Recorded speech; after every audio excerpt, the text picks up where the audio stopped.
just make sure. And we're live. Hi, everyone. This is Hi.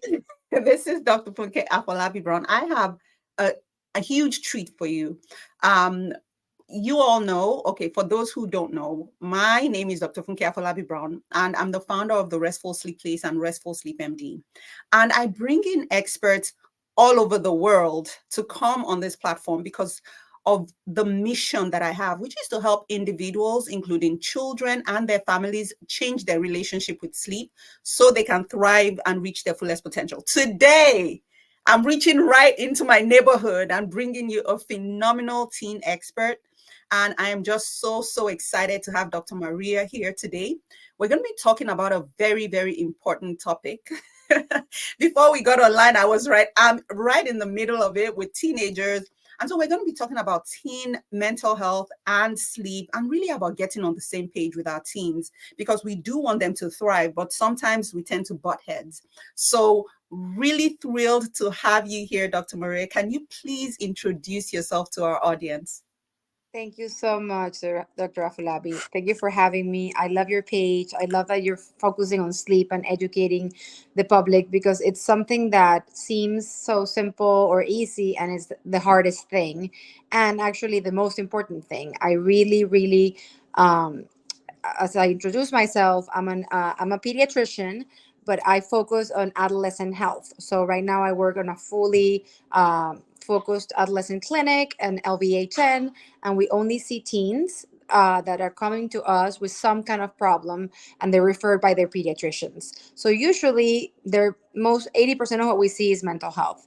And one of the things I say is we talk about sleep, we ask all the questions, and if that's a problem on top of everything that's going on, we want to focus on sleep first. We want to make sure that we're improving sleep, and we might do this with one intervention or many small interventions, but it's definitely the focus of everything that we're doing for the patient. And I know a lot of parents struggle with this, so I think we can talk about this for years, but we want to give small tips today to kind of help parents navigate this difficult world of sleep. Yeah, no, absolutely. So let's even delve into that a little bit. Maybe we could start with why is it such a thing? Why is it such that even in your practice, when you're seeing adolescents, one of the main things you're addressing is sleeping them? Why is that so important, especially during this age, of those, 12 to about 19 years? Yes, it's so important because it's not only one of the symptoms that we screen for when we're looking for mental health conditions. So, in all of our screening tools like the PHQ-9, the GAT, anything, we're looking for sleep habits or sleeps being affected. So, sleep deprivation or sleep or insomnia can be a symptom of a mental health disorder. So, sometimes it can come before and then you develop a mental health condition, or you're developing depression, you're developing something, anxiety, and then your sleep is affected. So we can hash out what came first, but what is important is if we improve sleep, we will be able to improve these mental health conditions more rapidly, including mental health conditions that can start in childhood. For example, with ADHD. If they come to me for a second opinion on ADHD or they're newly diagnosed ADHD, we want to check out what the sleep is doing. And sometimes only by treating the sleep, we can improve the ADHD because your brain needs that rest.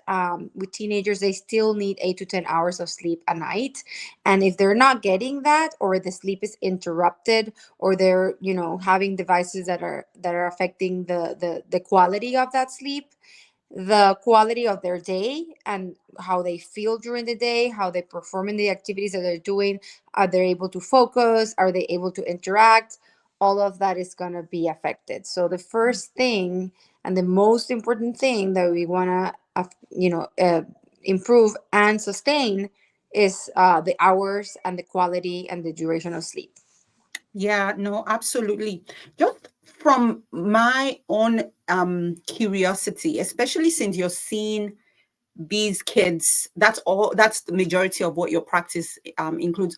What kind of issues do teens tend to present with? What kind of sleep problems do they tend to present with?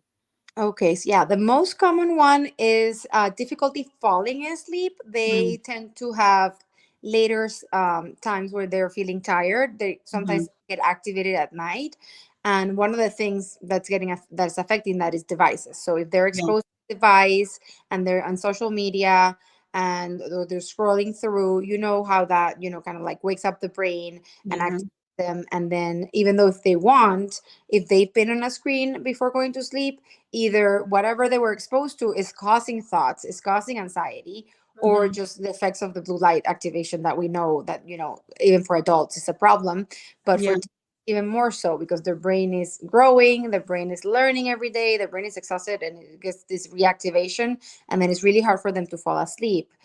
So one of the things we talk about is the environment. The environment is really important, and kind of like controlling some of these external factors such as devices.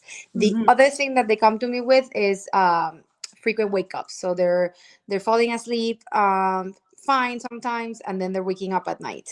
And then what are they doing when they wake up? How long does it take them to go back to sleep? How many times are they waking up? And do they feel rested during the day? Those Mm-hmm. are the things that we see most commonly. Okay.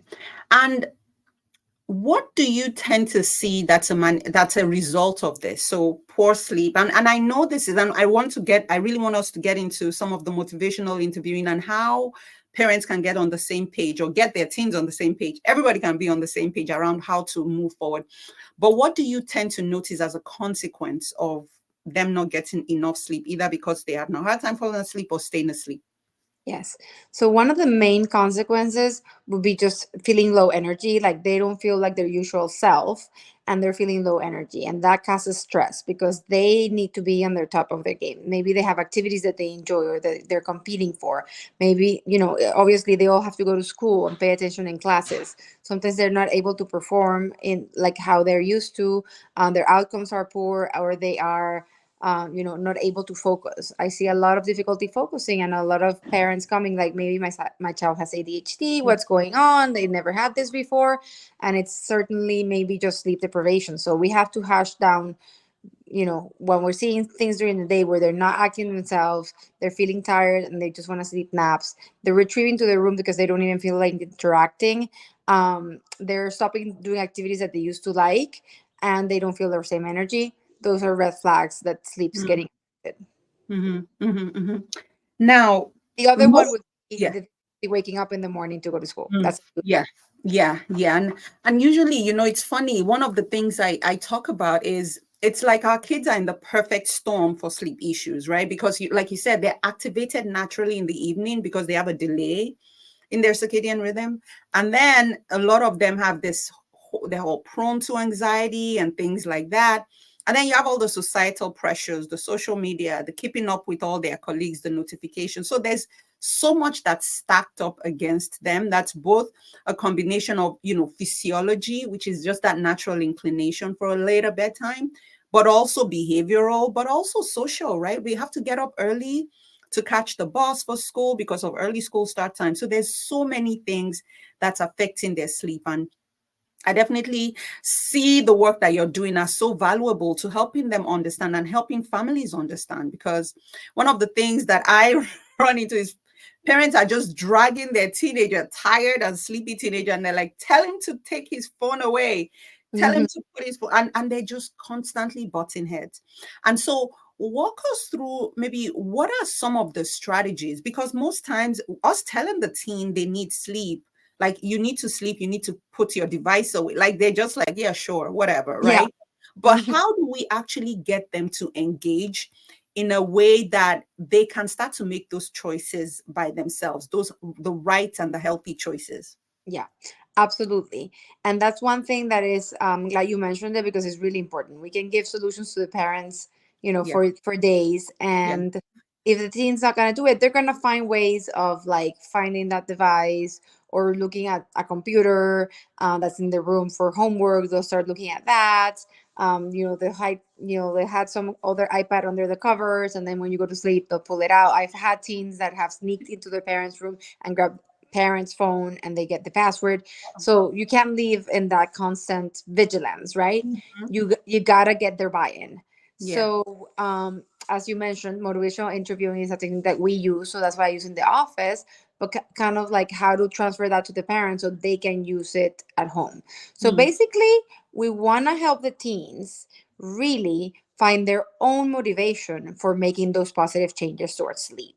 So there's some questions we can ask, and what we do is like we don't impose rules for teens. We get their input on what would work for them. So first, we want to assess what their current habits are. So what are we?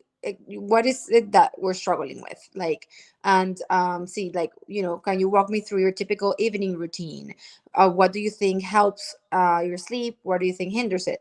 The teen is going to be the expert on themselves. So sometimes we as parents want to impose things like, this is what I think would work, this worked for me. You have to like shut down all devices, and they hone in on the devices, for example, which obviously we know it's a problem.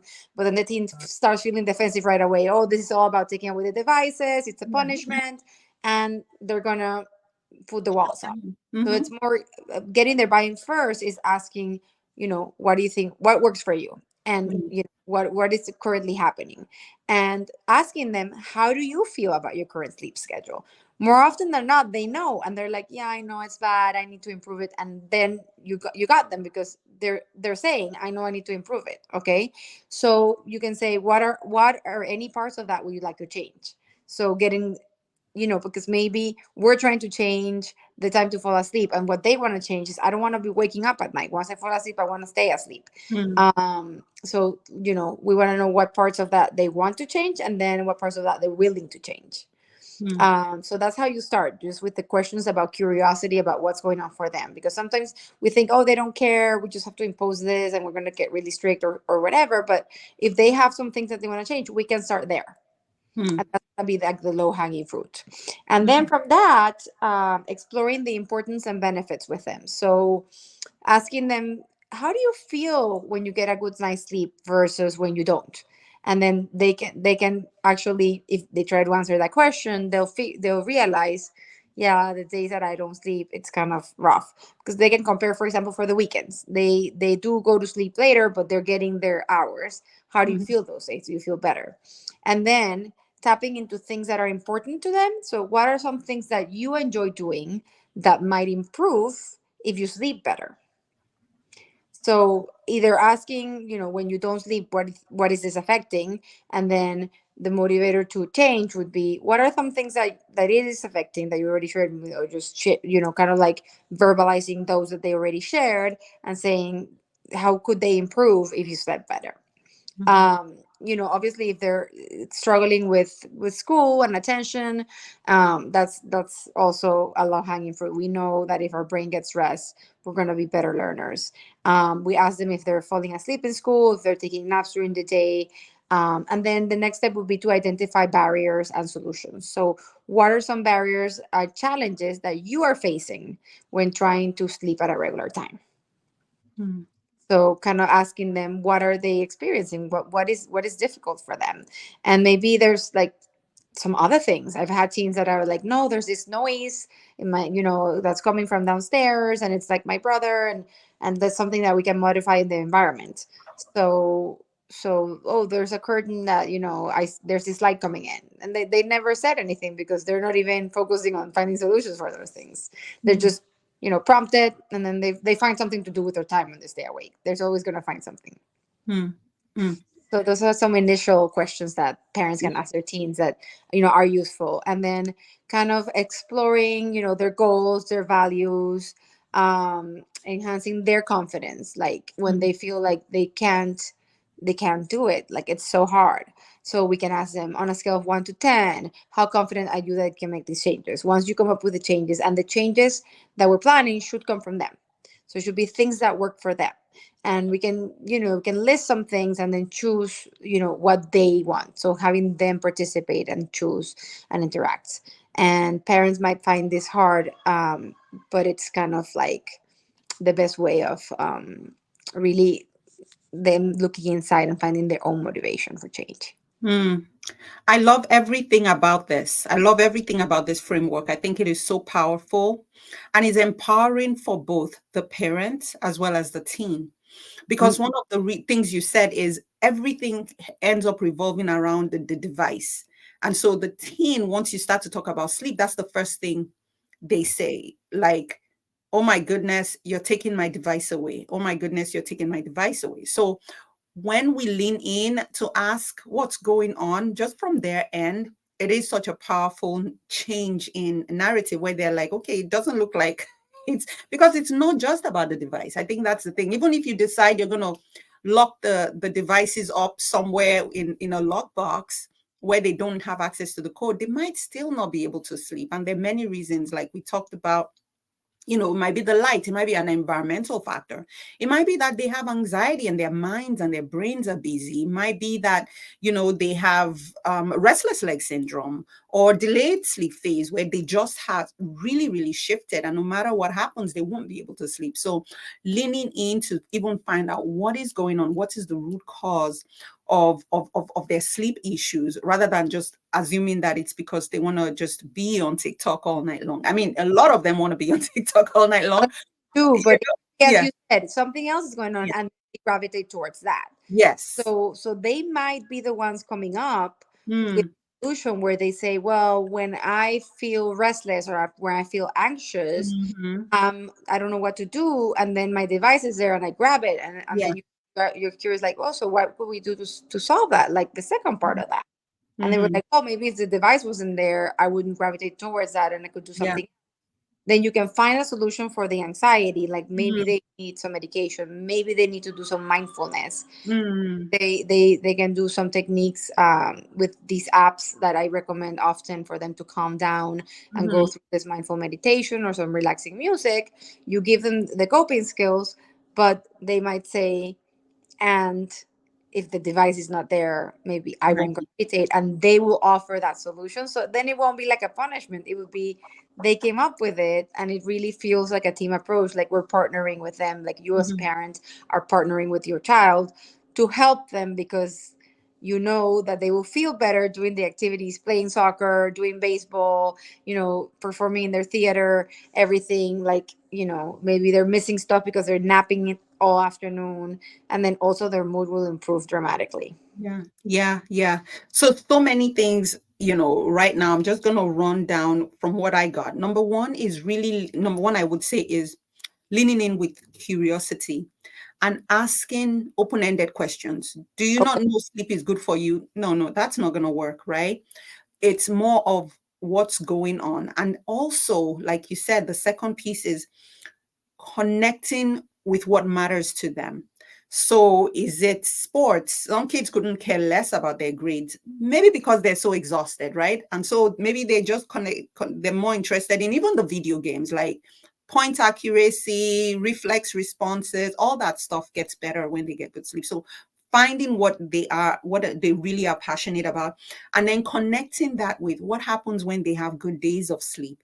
And don't have this conversation right before bedtime because they're already defensive. It's fine, take them out. I don't know, it's summer, my kids love burritos, water rights or something. And so have those conversations. And then I love what you said about then helping them identify the barriers. You are not the one that's going to identify it, because if you may come up with your list of things that you feel is getting in their way of sleep, which may be directly opposite from what they are saying. They may be saying, yeah, my mind won't shut down, just like you said, and so I use the phone as a coping mechanism. Hmm. Or I have light, I have noise, I'm uncomfortable, whatever it is. And so that's really important.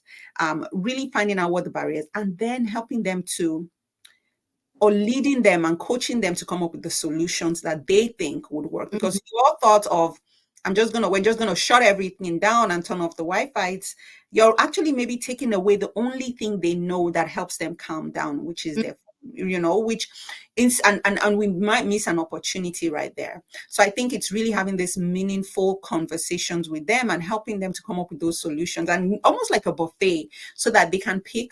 And they may end up being the ones that would say, yeah, you're right, I think that phone is the culprit. And Hmm. I could tell you that's definitely something that I've heard many times. And at the end of the day, I think when in my own practice as well, that's actually sometimes we leave the phones and we now use it for something else. So sometimes, like you said, they may want to listen to a podcast. So everything else is turned off except the access to the podcast, or they like to listen to ASMR, those crunchy things. I don't know what's with To And fall so asleep, that one, that's like impressive. yeah, and so it's a win-win at the end of the day, so it doesn't feel punitive, and we're actually able to effectively get to the bottom of what's really going on. Yeah. So really, really, really powerful, powerful, powerful. And in terms of your, just with your experience, how do you then see this really evolving, especially with the teams you work with?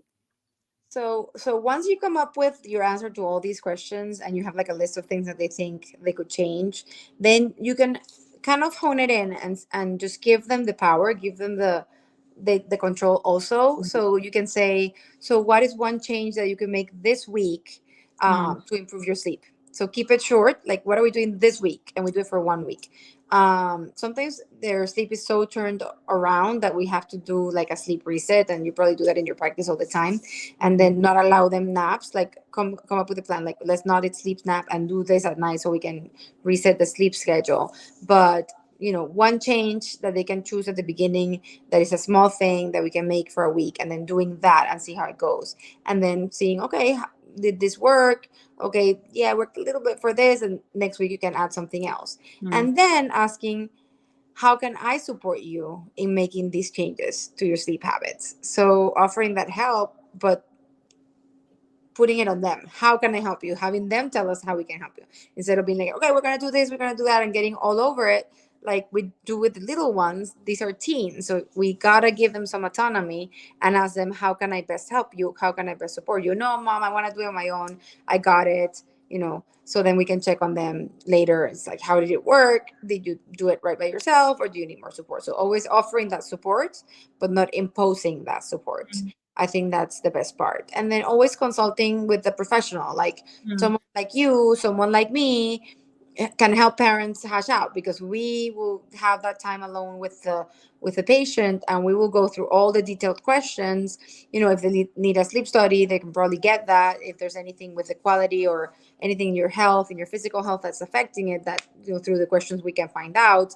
It will be more thorough. So then, always trying to quickly consult with a health professional. That way we can get things done right. But usually, it's great when people have already come and they like, oh, we tried this, we tried that. So then now already we know they've been doing some things, and we know what worked and what didn't work. And then we can even help better at that point.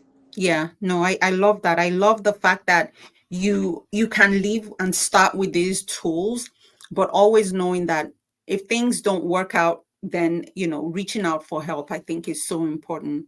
And also I think it's also important sometimes the teens, like I was saying, like there may be things that the parents has been trying to teach the teens, but hearing it from a professional kind of rings completely different.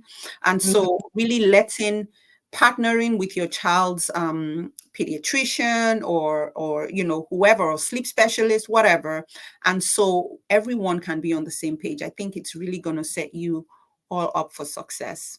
Absolutely. This has been beautiful. This has been so, so good. Thank you so much for sharing your wisdom. Any final thoughts, final words for that parent who's like, listen, I'm just completely beside myself. Like this has been golden, but what takeaways do you want them to have in addition to what we've talked about? The takeaway is, listen more and talk less. Have Mm, that time with your teen, to say, I've noticed that, maybe you feel tired during the day, you're sleeping a little nap. What's going on with your sleep? Like, really asking the question, what's going on, and open ended. And then targeting their interests. So, oh my God, your grades, this is affecting your grades, you're going to fail. They're not interested in that. They're interested in hanging out with their friends. They're interested in having energy. Maybe they want to, be more powerful in their game when they're competing in sports. So focusing on what is interesting to them, even though it's also going to benefit what you want to improve, which is probably the grades, probably the mood. And for example, irritability is a big one. Like if you see that, that's a red flag for all of our mental health disorders and for sleep. So if you have a teen that's irritable, sometimes parents don't even think about sleep, and they think, oh, normal teenage blues, they're just being grumpy, they're in their room. Always ask what's going on. Always show your interest. If they're not telling you, don't be like, oh, they're so ungrateful. They're not opening up to me. I'm not gonna ask anymore. Just keep keep at it. Just be present without being too intense, because they'll feel your support and they want you there. Yeah. uh, but always it's important to shift from the childhood methods to the teen methods, which is they're gonna find their own answers, and they have to. That's the only way this is gonna stick, and they're gonna do it. If you impose, they're gonna go around it, so then success is gonna be unlikely. Thank you. So good. Be present. And even if they don't show that they appreciate your presence, they actually do. So Yeah, don't exactly. shut down. They won't show. That's their Yeah, challenge. they, they don't. They may not. They may not. I mean, you may find those that do, but many times they don't. So this Yeah. has been really, really good. Where can people find you, learn more about the work you do? Yes. Well, I have, I practice in Pennsylvania, Lehigh Valley, but most of my education I'm doing in Pediatrics Mom, which is my Instagram handle. I love when people interact with me through stories or comment on my posts and reels, ask me questions. I really do try to answer those, and that gives me material. Like if you ask me a question in Instagram, it gives me material to kind of like post on that. I'm not going to answer medical questions on Instagram, but I will post a topic related to that, so that gives me an idea of what parents of teens are struggling with. And really, that's you guys are my target population. I want to educate parents of teens, because I want to improve mental health, preventive strategies, and avoid people a doctor's visit if possible. So if we can put out more information that is useful on Instagram, that's what I want to do. Awesome, awesome. So definitely we'll have that in the notes, but you guys go give her a follow. Amazing, amazing, and very relatable content. I think that's the thing. Like it's clear that this is your passion and you bring it down to the level where a mom that may feel overwhelmed leaves feeling empowered. So thank you so much for the work you do. Thank you so much, and thank you so much for having me, and also for the Yeah. work. Absolutely. So you guys heard it all. This has been just such a powerful and just so informational. And I would encourage you to start with one step. Really, as a parent, we've given you the information now. It's not just to consume, but to really step away and say, what can I start to implement? Sorry, you were going to say No, something? yeah, one thing. I'm just Yeah, saying, yeah, right? just one. One Just thing one. you can change this. Absolutely. Absolutely. And now if you are there, you've done all the things, or you're just really at not sure where to start with your teenager. The Restful Sleep Place is open and we are more than happy to help you walk you through this. We come at this in a very holistic, family-based approach to get you sleeping, but also definitely to get your teenager and your younger kids sleeping. So you could schedule an appointment with us. You go to our website, therestfulsleepplace.com. Or you could give us a call, 215-607-8297. Until next time, everyone, I hope you rest well. Bye. Bye.